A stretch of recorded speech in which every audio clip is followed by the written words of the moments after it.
I walked into Derek's corner office that Monday morning with my usual coffee and cheerful smile, expecting to discuss final details for the quarterly security presentation I had been preparing for 3 months. The morning sunlight streamed through his windows as I asked, "So when's the project presentation?" His smirk cut through me like ice when he leaned back in his leather chair and said, "Oh, it already happened this morning with only the core team invited." That moment crystallized everything. My world shifted as betrayal hit. Looking back now, I realize how naive I was during those 18 months at Meridian Financial Solutions. Our Charlotte, North Carolina office buzzed with the energy of a growing mid-sized investment firm, and I genuinely believed I had found my professional home as their IT security coordinator. Derek Patterson had personally recruited me from my previous position at a smaller tech company. During my interview, he spoke passionately about cybersecurity innovation and promised mentorship that would accelerate my career. His salt and pepper beard and confident demeanor projected the image of someone who valued talent and hard work. When he offered me the position with a 15% salary increase, I felt like my career was finally taking off. Those early months seemed to confirm my optimism. Derek would stop by my cubicle near the server room asking detailed questions about my security protocols and nodding approvingly at my suggestions. He praised my work during team meetings, often saying things like, "Jeannie has identified vulnerabilities that could have cost us millions." His encouragement felt genuine, and I threw myself into every project with renewed enthusiasm. The quarterly security presentation opportunity arose 6 months ago during a routine staff meeting. Derek announced that corporate headquarters wanted a comprehensive analysis of data breach vulnerabilities across all 57 branch offices. The project would involve months of research system analysis and policy recommendations. When he asked for volunteers, I immediately raised my hand. "Perfect," Derek had said, pointing at me with his gold pen. "Jeannie, this is exactly the kind of high-visibility project that can launch your career to the next level. Corporate executives will see your work firsthand." I spent countless nights in the office analyzing security logs and identifying potential breach points. The server room became my second home as I traced network vulnerabilities and documented every weakness in our current protocols. Derek would often bring me coffee during these late-night sessions, encouraging me to dig deeper and think bigger. "Don't hold back," he would say, leaning against the doorframe with his arms crossed. "Corporate needs to see that we have someone who really understands the evolving threat landscape. This presentation could secure your promotion to Senior Security Analyst." Lisa Martinez from Human Resources became a friendly face during this intense period. She would chat with me near the coffee machine, asking about my progress and sharing office gossip. Lisa had worked at Meridian for 7 years and knew everyone's history. "Derek really seems to believe in you," she told me one afternoon, stirring sugar into her coffee. "I have never seen him invest this much time in developing someone's career." Brandon Walsh, our helpful IT technician, often assisted me with system access and data extraction.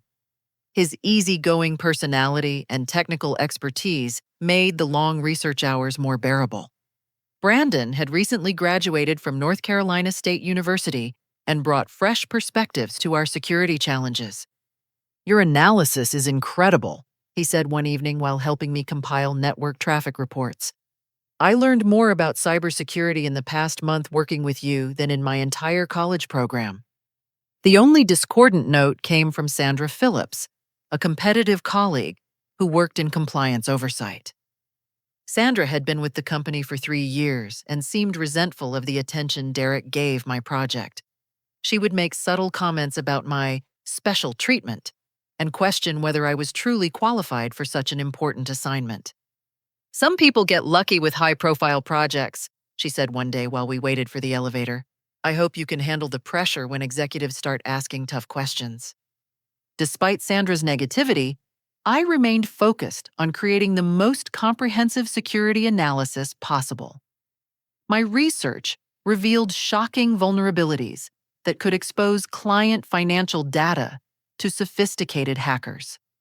I developed innovative protocols for multi-factor authentication and proposed encryption standards that exceeded industry best practices.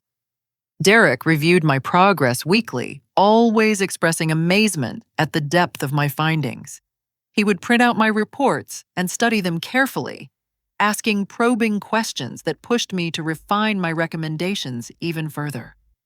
"This is exactly what corporate needs to see," he said during one of our review sessions. "Your work demonstrates that Meridian takes security seriously and stays ahead of emerging threats." As the presentation date approached, Derek suggested I take a vacation to rest before the big day. He insisted that I had earned some time off after working so intensely for months. I booked a long weekend in Asheville, planning to hike in the Blue Ridge Mountains and clear my mind before presenting my findings to the board of directors. The morning I returned from vacation, I bounded into Derek's office with renewed energy and excitement. I had spent my time off mentally rehearsing key points and anticipating questions from executives. The presentation represented everything I had worked toward since joining Meridian. That was when Derek delivered his devastating news with that cruel smirk. The presentation had already happened. I had been completely excluded from my own project. But as I stood there processing his words, something even more sinister began to emerge. While reviewing my emails later that morning, I discovered that Derek had submitted my detailed security report to corporate headquarters 2 weeks earlier. The timestamp showed he had forwarded my comprehensive analysis under his own name, taking complete credit for months of my research and innovation. The discovery hit me like a physical blow to the chest. Sitting at my desk in the small cubicle I had occupied for 18 months, I stared at the email evidence on my computer screen with growing disbelief and rage. Derek had not simply excluded me from the presentation. He had stolen my entire body of work and presented it as his own creation. My hands trembled as I scrolled through the email archives, piecing together a timeline that revealed the calculated nature of his betrayal.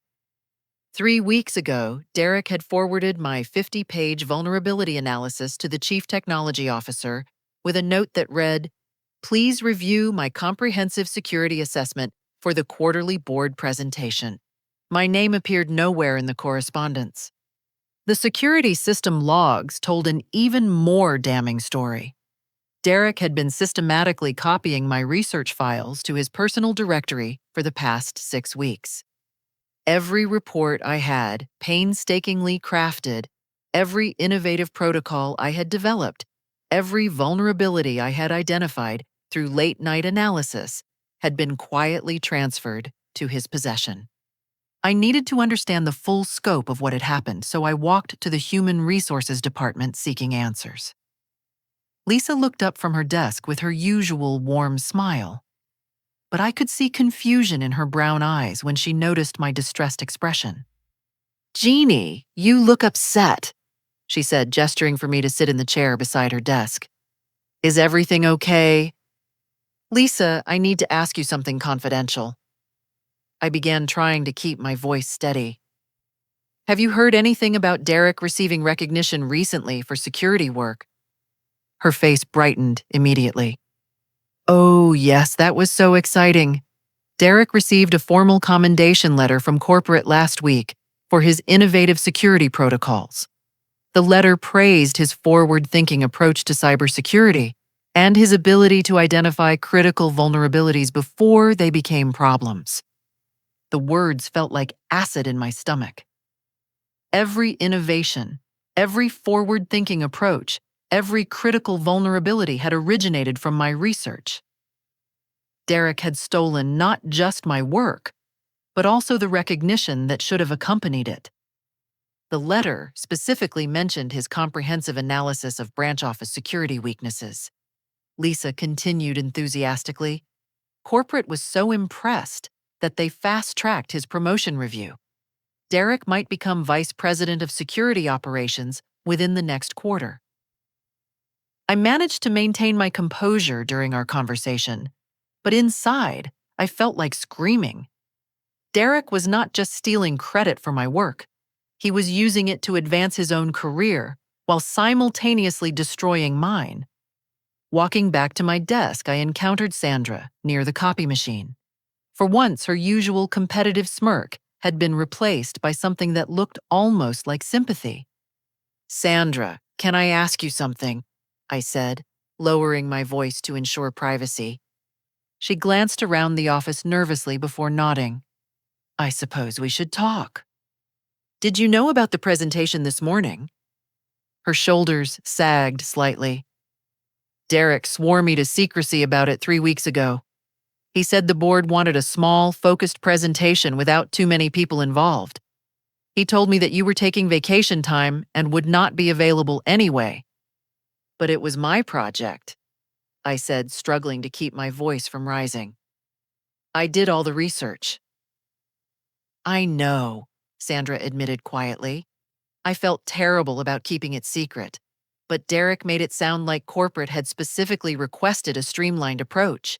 He said too many presenters would dilute the message and confuse the executives." As I processed Sandra's revelation, a more disturbing pattern began to emerge. Derek had not simply seized an opportunity to steal my work. He had planned this betrayal for months, carefully timing my vacation to coincide with the presentation and swearing colleagues to secrecy to prevent anyone from alerting me.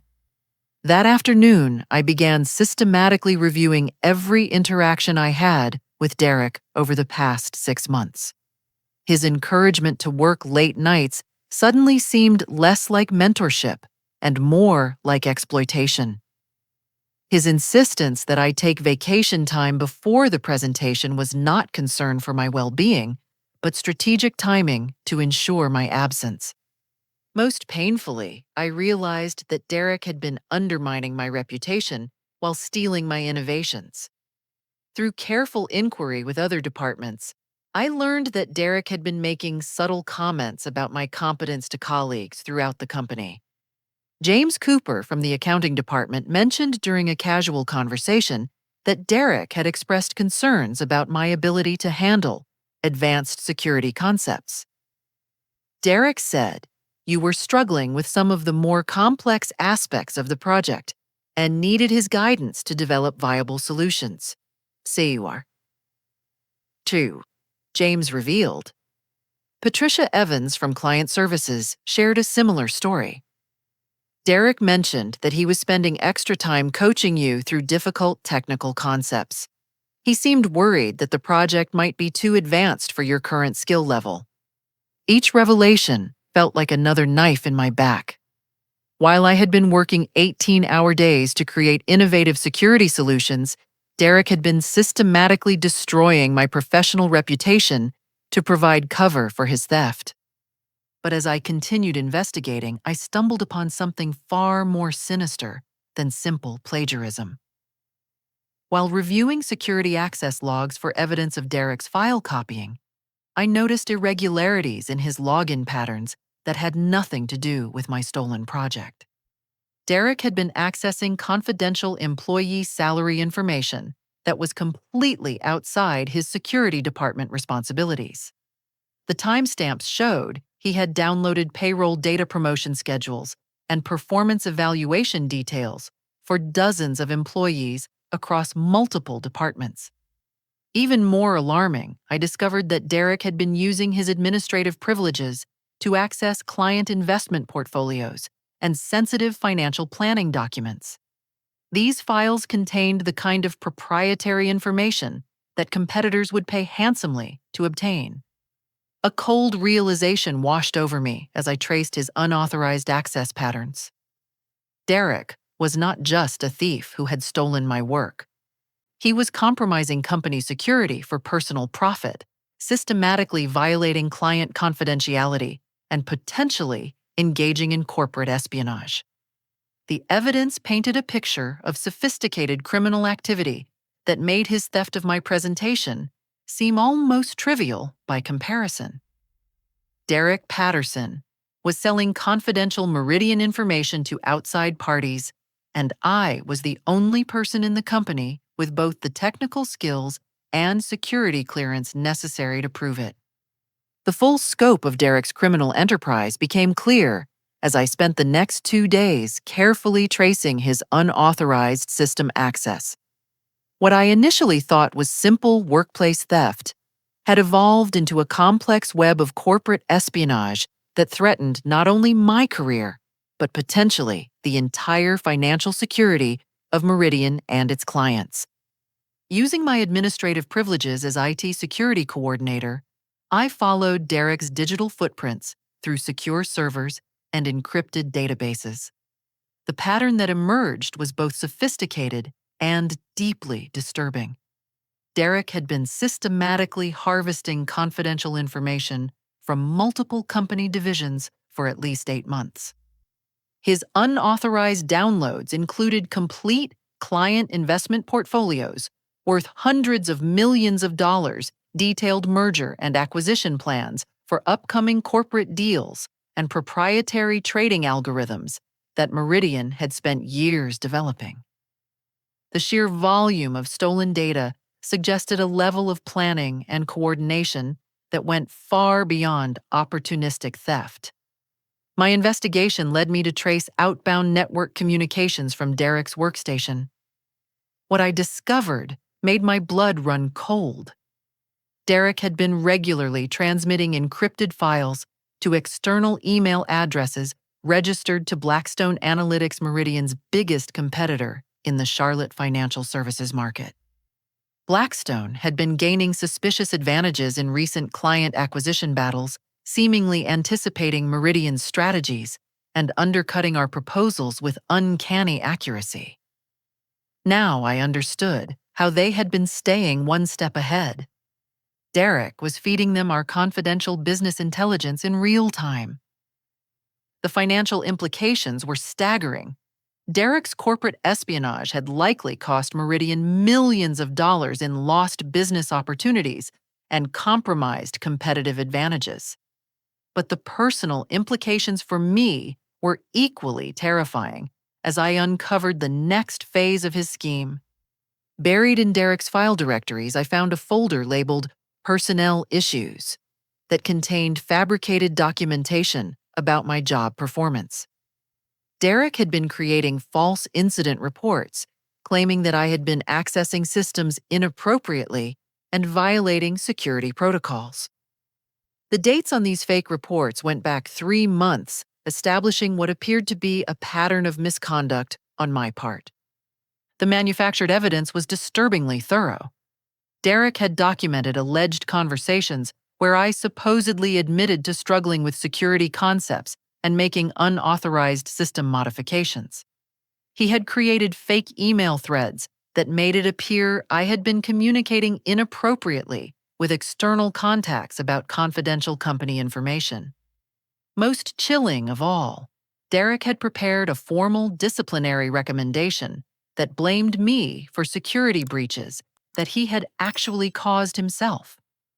The document outlined a case for my immediate termination and suggested that law enforcement should investigate my potential involvement in corporate espionage. Brandon unknowingly provided the final piece of the puzzle when he approached my desk late Wednesday afternoon, looking uncomfortable and nervous. "Jeannie, I need to tell you something," he said, glancing around to ensure we were alone. "Derek asked me to do something last week that did not feel right." "What kind of something?"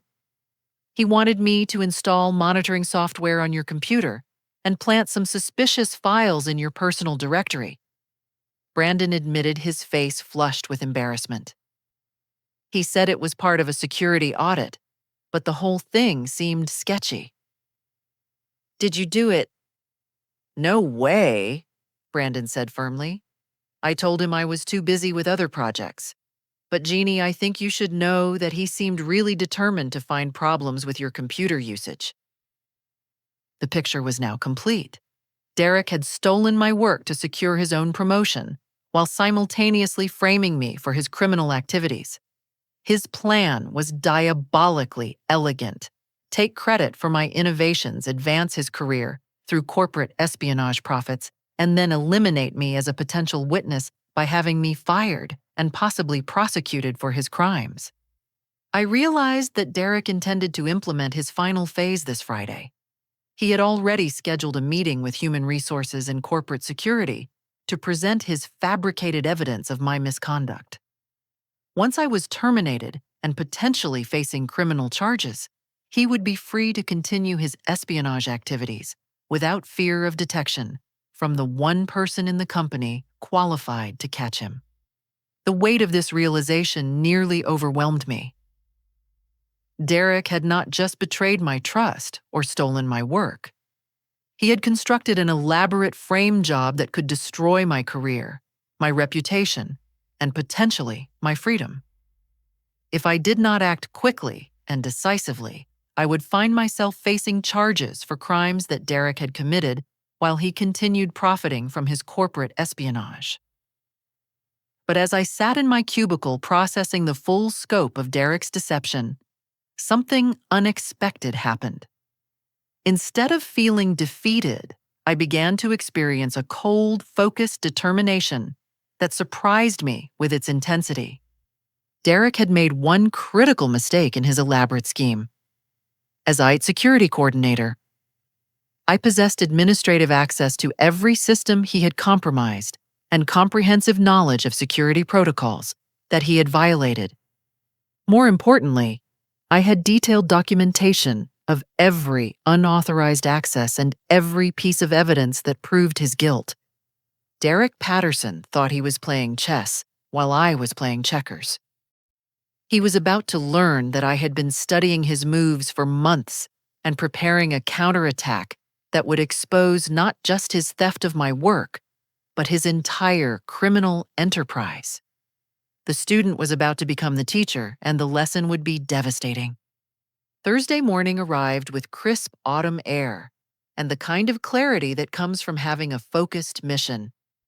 I arrived at the office an hour early, using the quiet time to finalize a strategy that would expose Derek's crimes while protecting myself from his frame job. My position as IT security coordinator provided unique advantages that Derek had failed to consider when planning his scheme. I possessed administrative privileges that allowed me to monitor, document, and control access to every system he had compromised. More importantly, I understood security protocols well enough to ensure that my defensive actions would appear completely legitimate to any investigation. The first phase of my counterplan involved securing irrefutable evidence of Derek's criminal activities. I created encrypted backups of all unauthorized access logs, copied his illegal downloads to secure storage devices, and documented every communication he had with Blackstone Analytics. Each piece of evidence was time-stamped and authenticated using digital signatures that would stand up in court. My investigation had revealed that Derek had been using my security credentials to mask some of his illegal access attempts. By carefully reviewing system logs, I could see where he had temporarily borrowed my login privileges to access files that would normally be restricted to his clearance level. This sophisticated technique was designed to make it appear that I was responsible for security violations that he had actually committed. Knowing this, I began systematically modifying access control settings to create clear separation between my legitimate activities and Derek's criminal behavior. Every change I made was documented through official security protocols and required multiple authentication steps that would prove my actions were authorized and necessary. The second phase involved reaching out to Marcus Thompson, the Chief Information Officer, who had always respected my technical expertise. Marcus had been with Meridian for 12 years and had built his reputation on maintaining the highest security standards. If anyone would understand the seriousness of Derek's crimes and support my efforts to expose them, it would be Marcus. I scheduled a confidential meeting with Marcus for Thursday afternoon, using the pretense of discussing routine security updates. When we met in his office overlooking the Charlotte skyline, I carefully presented evidence of Derek's unauthorized access patterns and his communications with competitor organizations. Marcus listened intently as I explained how Derek had been stealing confidential client information and company strategic plans. His expression grew increasingly grim as I showed him the documented evidence of corporate espionage and the financial losses that Meridian had suffered as a result. "Jeannie, this is extremely serious," Marcus said, reviewing the access logs on his computer screen. "If Derek has been selling our information to Blackstone, we are talking about federal crimes that could result in significant prison time." "There is more," I said, showing him Derek's fabricated performance reports about me. "Derek has been planning to frame me for his crimes. He intends to have me fired and possibly prosecuted to eliminate me as a witness." Marcus studied the false documentation with obvious anger. "This is sophisticated and premeditated. Derek has been planning this for months. I need your support to expose his crimes before he can implement his frame job," I said. "He has already scheduled a meeting with Human Resources and Corporate Security for tomorrow morning to present his fake evidence against me." "What do you propose we do?" "I want to present the real evidence to the executive team tomorrow morning before Derek can sabotage my reputation. I also want to implement immediate security measures that will prevent him from accessing any additional confidential information or destroying evidence of his crimes." Marcus nodded slowly. "I will arrange for you to present your findings to the executive committee during the regular Friday morning meeting. But Jeannie, we need to be extremely careful about how we handle this. Derek obviously has sophisticated knowledge of our security systems, and he might take desperate measures if he realizes we have uncovered his activities." "I understand. That is why I want to revoke his system access tonight, using routine security rotation procedures that will not alert him to our investigation." "Agreed. Document everything you do and ensure that every action follows established security protocols. We cannot give Derek any opportunity to claim that we violated proper procedures." The third phase of my counterplan involved implementing security measures that would prevent Derek from accessing sensitive systems while maintaining the appearance of routine maintenance. As IT security coordinator, I had the authority to perform periodic access reviews and update authentication credentials as part of normal security protocols. Working late into Thursday evening, I systematically revoked Derek's administrative privileges across all company systems. Each access removal was properly documented and justified through legitimate security audit procedures. To any outside observer, my actions would appear to be routine maintenance rather than targeted countermeasures. I also implemented new monitoring systems that would flag any attempts by Derek to access company information using alternative methods. If he tried to use someone else's credentials or attempted to circumvent security measures, the system would automatically alert me and create additional evidence of his criminal intent. The most critical element of my strategy involved coordinating with federal law enforcement. Marcus had contacts within the FBI's cybercrime division who specialized in corporate espionage cases. Through his connections, we were able to arrange for federal agents to review our evidence and potentially coordinate with our Friday morning presentation. As Thursday night turned into Friday morning, I felt a mixture of anxiety and determination that I had never experienced before. Derek Patterson had spent months planning to destroy my career and frame me for his crimes. In less than 12 hours, he would discover that I had been preparing my own surprise. The comprehensive evidence I had assembled would not only clear my name, but also expose a criminal enterprise that threatened the financial security of every Meridian client. Derek thought he was manipulating a naive employee who would never fight back. He was about to learn just how wrong he had been.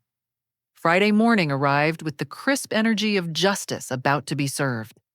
I reached the office at 6:30, 90 minutes before Derek typically arrived to implement the final phase of my carefully orchestrated counterattack. My hands moved with steady precision across the keyboard as I executed the security protocols I had spent the previous evening perfecting. Each keystroke brought me closer to dismantling Derek's criminal enterprise while protecting myself from his elaborate frame job. The first system I addressed was the access control database that managed authentication credentials for all company personnel. Using my administrative privileges, I revoked Derek's ability to log into any Meridian system, from basic email access to the high-security servers containing client financial data. Every revocation was properly documented through routine security audit procedures that would pass any administrative review. Next, I activated the comprehensive monitoring system that would track any attempts by Derek to circumvent his access restrictions. If he tried to use borrowed credentials or alternative login methods, the system would automatically alert security personnel and create additional evidence of attempted unauthorized access. The automated security audit I had scheduled began running at 7 o'clock, systematically flagging every instance of Derek's illegal system access over the past 8 months. The audit results would be automatically distributed to the Executive Committee Corporate Security and Human Resources, creating an official record of his criminal activities that could not be suppressed or ignored. At 7:15, I received confirmation that federal agents from the FBI's Cybercrime Division were en route to the Meridian offices. Marcus had worked through the night to coordinate with law enforcement, providing them with preliminary evidence of Derek's corporate espionage activities. The agents would be available to support our presentation and potentially take Derek into custody if the evidence warranted immediate action. My comprehensive presentation materials were loaded and ready for the executive committee meeting, scheduled for 9 o'clock. The documentation included timeline analysis of Derek's unauthorized access copies of his communications with Blackstone Analytics financial impact assessments of the information he had sold, and evidence of his systematic plan to frame me for his crimes. At 8:30, Derek strode into the office with his usual confident demeanor, carrying a leather briefcase that presumably contained his fabricated evidence against me. He headed directly to his corner office, apparently unaware that his carefully constructed criminal empire was about to collapse around him. I watched from my desk as Derek attempted to log into his computer, expecting to begin his normal routine of checking emails and accessing client files. His confused expression when the system rejected his credentials was deeply satisfying after months of his manipulation and betrayal. Derek tried multiple login attempts, growing visibly frustrated as each effort failed. He picked up his phone to call the IT help desk, presumably planning to complain about technical difficulties that were preventing him from accessing company systems. Brandon intercepted Derek's call, following the script we had rehearsed the previous evening. "Mr. Patterson, I show that your access credentials are currently under security review as part of our quarterly audit process. You should receive updated login information within the next few business days." Derek's face flushed with irritation as he demanded immediate restoration of his system access. Brandon calmly explained that security audits required management approval and could not be expedited without proper authorization from the Chief Information Officer. Unable to access company systems, Derek walked to my cubicle with obvious annoyance. His usual smirk had been replaced by a mixture of confusion and growing anger that suggested he was beginning to suspect that his plans were unraveling. "Jeannie, I am having trouble with my computer access this morning," he said, attempting to maintain his supervisory authority despite his obvious frustration. "Can you help me resolve this technical issue?" "I am sorry, Derek, but access credential issues need to be handled through the official IT support process," I replied with professional courtesy. You will need to submit a request through proper channels and wait for management approval. This is ridiculous, Derek snapped.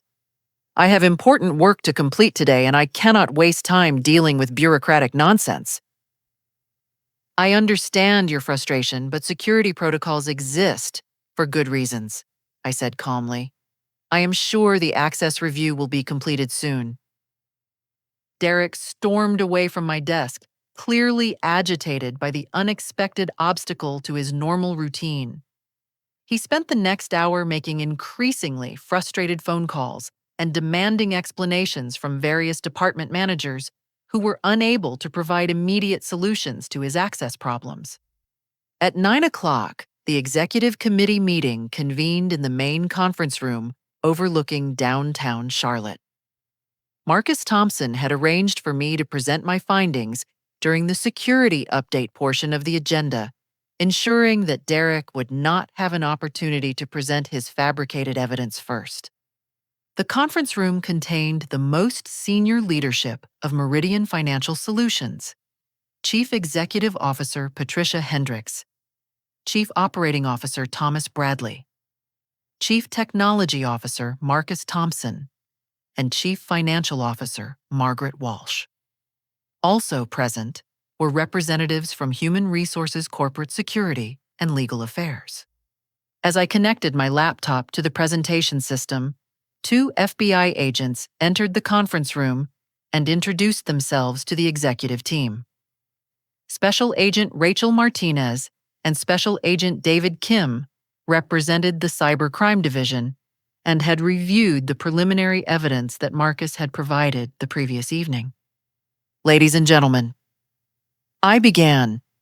My presentation today will expose a systematic campaign of corporate espionage that has been compromising Meridian's competitive position and client confidentiality for the past 8 months. The room fell silent as I methodically presented evidence of Derek's criminal activities. Timeline charts showed his unauthorized access to confidential client files. Communication logs documented his regular transmission of proprietary information to Blackstone Analytics.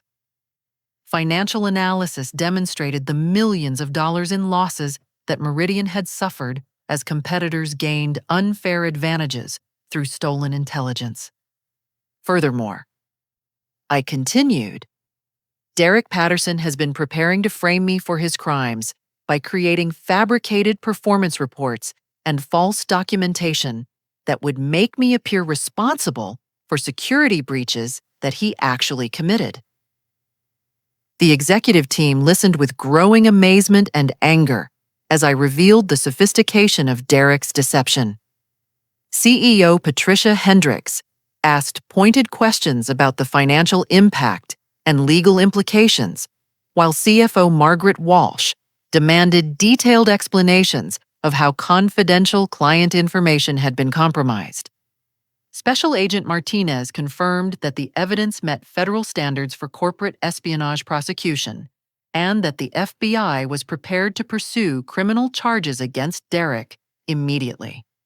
As my presentation concluded, Derek Patterson himself appeared in the conference room doorway, apparently seeking answers about his revoked system access. His confident expression transformed into shock and fear as he realized that his criminal activities had been exposed and that federal agents were present to arrest him. The systematic takedown was complete. Derek's criminal enterprise had been dismantled, his frame job against me had been prevented, and justice was finally being served. Derek stood frozen in the conference room doorway, his leather briefcase containing fabricated evidence against me, suddenly feeling like a lead weight in his trembling hand. The confident smirk that had defined his demeanor for months vanished as he processed the scene before him. Federal agents' executive leadership and comprehensive documentation of his criminal activities displayed on the large presentation screen. Mr. Patterson, CEO Patricia Hendricks said with ice in her voice, please join us. We were just reviewing some very interesting security findings that directly concern you. Derek entered the room slowly, his usual authoritative stride replaced by the uncertain steps of someone who realized their carefully constructed lies were crumbling. He attempted to project professional composure, but I could see perspiration forming on his forehead despite the cool morning air conditioning. "I am not sure what this is about," Derek said, setting his briefcase on the conference table with forced casualness. "I came here to discuss a personnel security issue with Jeannie, but perhaps we should schedule a more appropriate time." "On the contrary," Marcus Thompson replied, "this is exactly the appropriate time.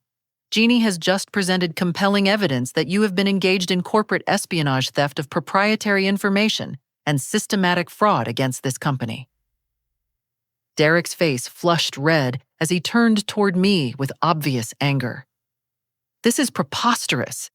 Jeannie has been struggling with security concepts for months, and I have been documenting performance issues that suggest she may be involved in inappropriate access to company systems."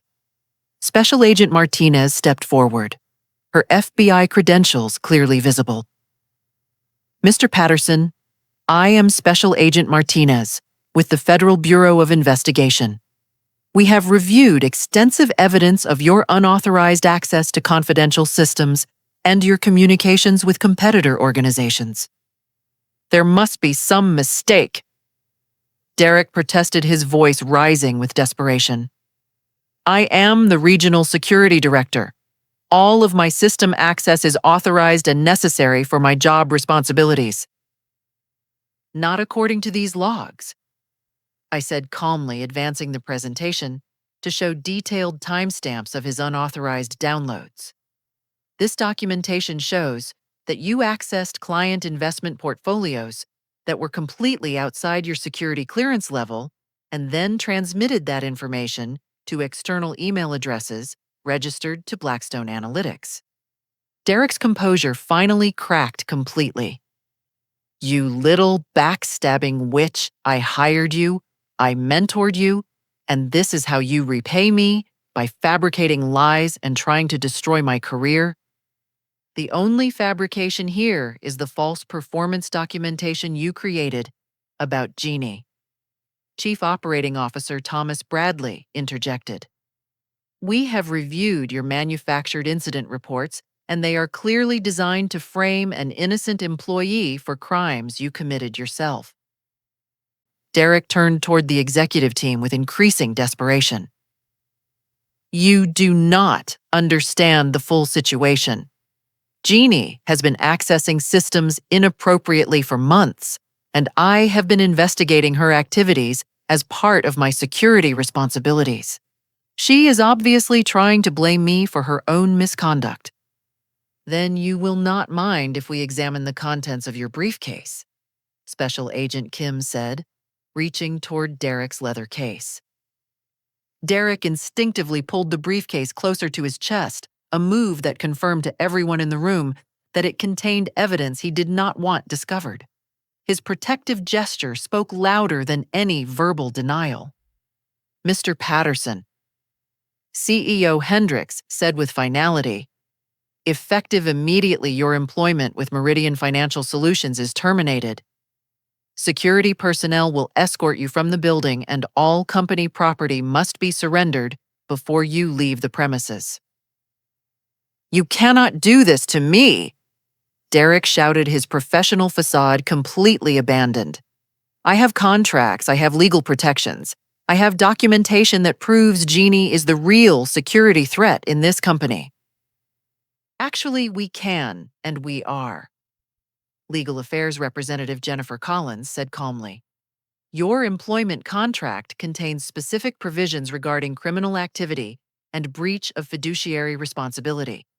Your actions constitute gross misconduct that voids any legal protections you might have had." Special Agent Martinez approached Derek with handcuffs visible. "Derek Patterson, you are under arrest for corporate espionage, theft of trade secrets, and wire fraud. You have the right to remain silent." As the federal agents placed Derek in custody, he made one final desperate attempt to implicate me in his crimes. You are all making a terrible mistake. Jeannie has been stealing information and selling it to competitors. I have proof in my briefcase. Special Agent Kim opened Derek's briefcase to reveal the fabricated performance reports and manufactured evidence that Derek had prepared to frame me. The documents were so obviously falsified that they actually strengthened the case against him rather than supporting his claims. This briefcase contains additional evidence of your systematic plan to frame an innocent employee, Agent Kim observed. Creating false documents to obstruct justice is a separate federal charge that we will be adding to your indictment. As Derek was led away in handcuffs, his final words were directed at me with venomous hatred. "This is not over, Jeannie. You will regret crossing me." CEO Hendricks turned to address me directly as the conference room door closed behind Derek and the federal agents. "Jeannie, on behalf of Meridian Financial Solutions, I want to apologize for the treatment you have endured and express our gratitude for your courageous actions in exposing this criminal activity." Furthermore, Marcus Thompson added, "Effective immediately, you are promoted to Senior Security Analyst with a 25% salary increase and expanded responsibilities for protecting our corporate information assets." Chief Financial Officer Margaret Walsh nodded approvingly. "Your actions have potentially saved this company millions of dollars in ongoing losses and protected our clients from further security breaches. We are grateful to have someone with your integrity and expertise on our team." The tables had not simply turned. They had been completely overturned, reassembled, and set with a feast of justice that satisfied my hunger for vindication. Derek Patterson was facing federal criminal charges, while I was being recognized as the security professional who had saved Meridian from continuing corporate espionage. But the story was not quite finished yet. The best part was still to come. 3 months later, I sat in my new office overlooking the Charlotte skyline, reflecting on a transformation that felt both surreal and deeply satisfying. The nameplate on my door read, "Jeannie Martinez, Senior Security Analyst," and the view through my windows showed the same downtown buildings that Derek used to survey from his corner office. Derek Patterson was awaiting trial on federal charges that could result in 15 to 20 years in prison. The FBI investigation had uncovered evidence of corporate espionage involving 3 other companies beyond Blackstone Analytics, making his case a landmark prosecution in corporate cybercrime. His law license had been suspended, his reputation was destroyed, and his assets were frozen, pending restitution hearings for the millions of dollars he had stolen through information sales. The irony was not lost on me that Derek's systematic theft of my security presentation had ultimately led to his downfall. If he had simply allowed me to present my work and advance my career naturally, I would never have discovered his criminal enterprise. His greed and arrogance had created the very conditions that exposed his crimes. My security innovations were now implemented across all 57 Meridian branch offices, and my protocols had become the industry standard that other financial services companies were adopting. The quarterly presentation that Derek stole had evolved into a comprehensive security framework that protected billions of dollars in client assets. Last week, I received an invitation to speak at the National Cybersecurity Conference in Washington, where I would present my findings about internal security threats and corporate espionage prevention. The same work that Derek had tried to steal and claim as his own was now being recognized at the highest levels of the cybersecurity profession. More importantly, I had learned to document everything and trust my instincts when something felt wrong. The experience taught me that integrity and methodical preparation could overcome even the most sophisticated deception. Derek's betrayal, while painful, had ultimately revealed capabilities I never knew I possessed. Brandon Walsh had been promoted to senior IT technician, and was working closely with me to implement advanced security monitoring systems. His loyalty during the investigation had earned him recognition and career advancement that reflected his true potential. Sandra Phillips had approached me several weeks after Derek's arrest to apologize for keeping his presentation secret. She admitted that she had felt uncomfortable about the situation, but had been intimidated by Derek's authority. Her experience taught her the importance of speaking up when something seems unethical, even when it involves supervisors or senior colleagues. Lisa Martinez, in Human Resources, had become a close friend and ally, helping me navigate the corporate recognition and media attention that followed the case. She often reminded me that my willingness to fight back had probably prevented other employees from becoming victims of Derek's manipulation. Marcus Thompson had become an invaluable mentor, teaching me advanced cybersecurity strategies and helping me understand the broader business implications of security work. Under his guidance, I was developing expertise that would eventually lead to Chief Security Officer responsibilities. Most importantly, I had discovered that standing up for myself and following proper legal channels had protected not just my career, but potentially thousands of Meridian clients whose personal financial information Derek had been selling to competitors. The ripple effects of his criminal activity could have damaged retirement savings, college funds, and financial security for families throughout North Carolina and beyond. The experience had fundamentally changed how I approached workplace relationships and professional challenges. I learned to maintain detailed documentation of my work trust evidence over emotions and never assume that authority figures have my best interests at heart. Derek's betrayal taught me that some people view kindness as weakness and mistake trust for naivety. But I also learned that justice does exist when good people work together to expose wrongdoing. The support I received from Marcus Brandon and even Sandra demonstrated that most colleagues want to do the right thing when given the opportunity and proper leadership. The legal resolution provided closure that went beyond personal vindication. Derek's prosecution sent a clear message throughout the financial services industry that corporate espionage would be punished to the full extent of the law. Other companies began reviewing their internal security protocols and implementing monitoring systems to prevent similar crimes. As I prepared to leave the office this Friday evening, I reflected on the life lesson that emerged from this painful, but ultimately triumphant experience. Sometimes, the people who try to bury you do not realize they are actually planting seeds of strength and determination that will grow into something more powerful than they could have imagined. When someone steals your work and betrays your trust, the best response is not anger or revenge, but methodical documentation of the truth and systematic pursuit of justice through proper legal channels. Real strength comes from fighting back with integrity, protecting not just yourself, but others who might be harmed by similar crimes. Derek Patterson thought he was destroying my career when he stole my presentation and planned to frame me for his crimes. Instead, his actions forced me to develop investigative skills, legal knowledge, and professional confidence that transformed me into the security leader I was meant to become.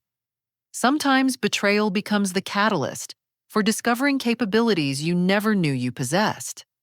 When people show you who they really are through their actions, believe them, document everything, and respond with the full force of truth and legal justice. The seeds Derek tried to bury have grown into a career more successful and meaningful than anything I could have achieved if he had never betrayed me. His greatest crime became my greatest opportunity, and his downfall became my rise. Have you ever experienced workplace betrayal that ultimately made you stronger? How did you handle a situation where someone tried to take credit for your work or frame you for their mistakes? I would love to hear your stories in the comments below. If this story resonated with you, please like this video to help others find it, who might need encouragement to stand up for themselves in difficult workplace situations. Subscribe to my channel for more stories about overcoming betrayal and finding strength through adversity. And share this video with anyone who might benefit from learning that justice is possible when you fight back with integrity and proper documentation. Thank you for listening to my story, and remember that no matter how sophisticated someone's deception might be, the truth has a way of emerging when brave people refuse to remain silent. Your courage to expose wrongdoing might not only save your own career, but protect countless others from becoming victims of the same crimes.